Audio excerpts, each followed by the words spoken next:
How in the fuck are you about to say? The way that we do it, it's not the way. No, don't you sweat it, you not in the way. Nothing you do could be in my day.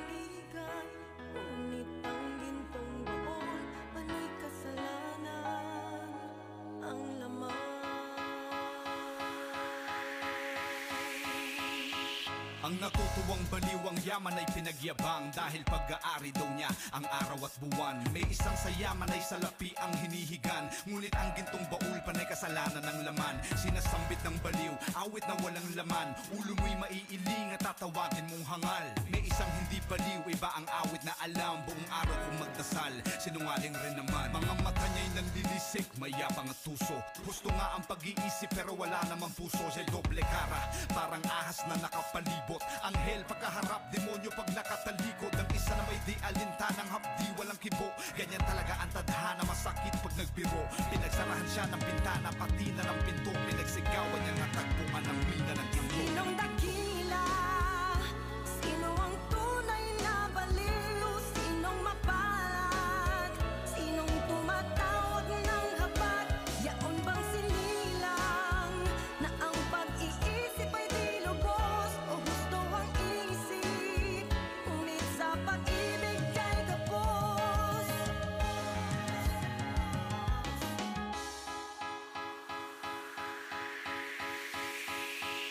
Wala pang bahay at lupa, walang pambayad ng upa. Yung tatay ko asa lang sa nanay kong kuma. Kayo dahil katawan niya di na kagaya ng una. Kaya madalas magsalita mag-isa para may sayad ang puta. Sabi nila pagdating sa musika, ang tunay na henyo ay talaga mukhang baliw sa umpisa. Pero sino ang tunay na baliw? Dapat alisto ka sa dami ng baliw. Baliwan nakakalito na yung taong grasa bang nakatambay palagi sa kalsada. O yung mga nasa manda na nakatali sa kama. O baka naman yung mga nasiraan ng bait nang dahil sa pag-ibig nakatak sila ng kapalit. O kaya yung tatad ng tato, ang braso at binte. Sa dibdib likod leeg, meron pang dragon sa pisngi. Sabi kasi nila ang buhay ay masyado maiksi. Baka baliw tayong lahat, yung aminado lang hindi. Sinong dakila? Sino ang tunay na baliw? Sinong mapalad? Sinong tumatawag ng habag? Yaon bang sinilang na ang pag-iisip ay di lubos? O gusto ang isip, ngunit sa pag-ibig kay kapos?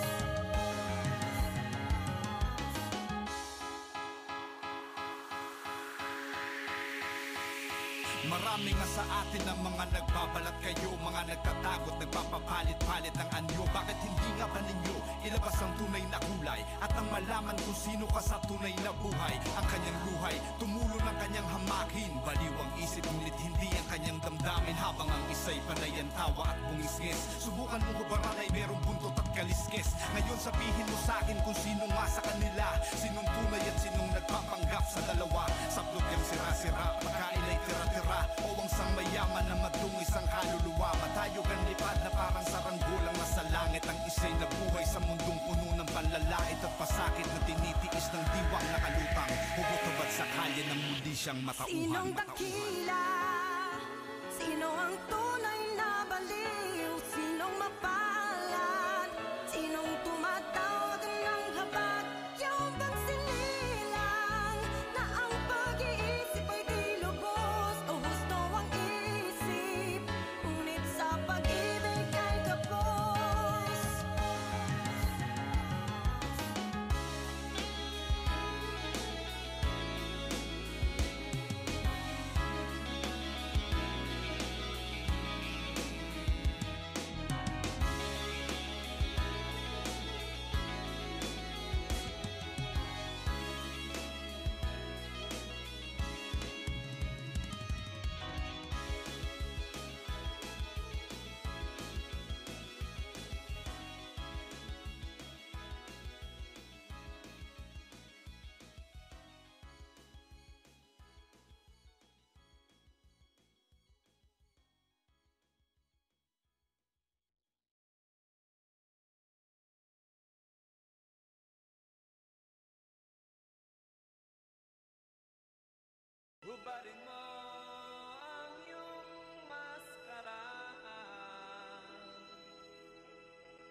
likod ng mga ngising nanlalambing.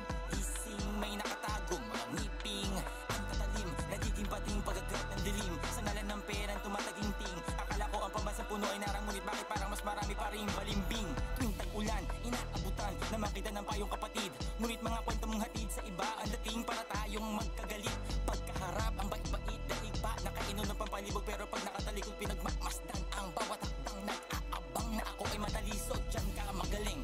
Manira, mamihasa, managasa, palibhasa, di ka makatama at saka tae ka kahit nga lang awata mapapaniwala.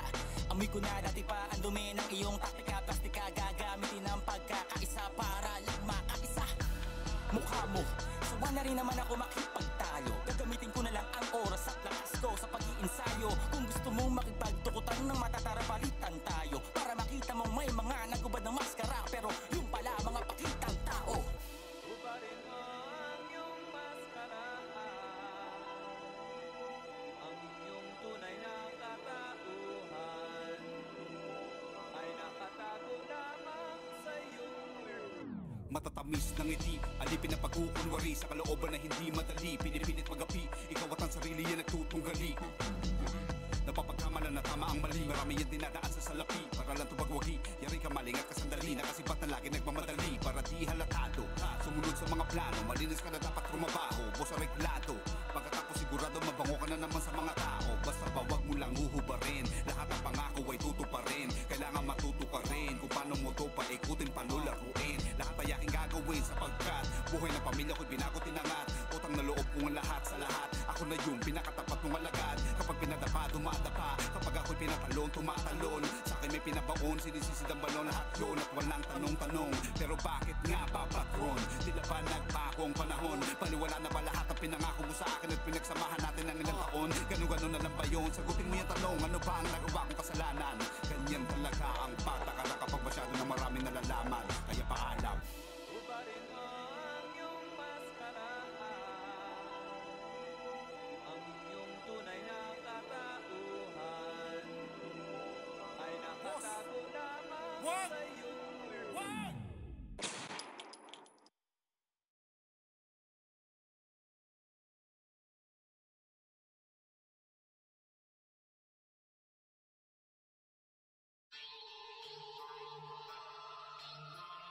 Handa ka na ba?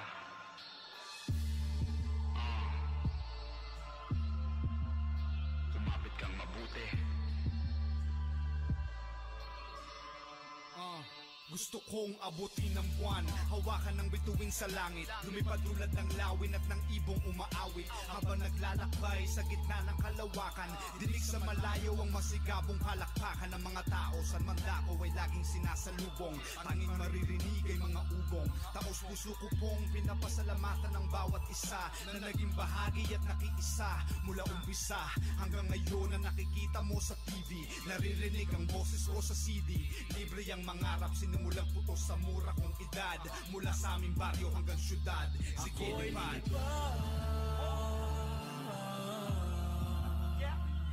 Namatay, namatay, namatay, namatay.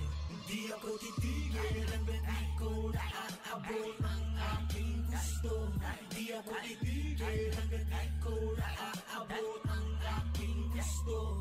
Naaalala ko pa nga nun, maliit pa ako na bata. Madalas kayan-kayanan at laging kinakawawa ng iba. Sa tuwing naglalaro ko sa tubigan, gusto ko lang namang makipagkaibigan. Si mama'y nagtuturo habang si papa ay merong kliyente. Sapat lang ang kinikita ng guro't isang ahente para buhayin ang tatlong magkakapatid. Pangarap na sa kahirapan ay makakatawid. Sa makatwid na mag-aral sa private school, yun ay the best. Kahit gumagawa ng promissory note tuwing may test. Paborito kong kainin tuwing break time na namin ay yung pandesal na may kesong ibinalot sa napkin. Pero kailan may hindi naging hadlang, sa bawat baitang ay patuloy lang ang aking paghakbang. At sinabing darating ang tamang panahon, lilipad ako katulad ng goryon. Kaya ngayon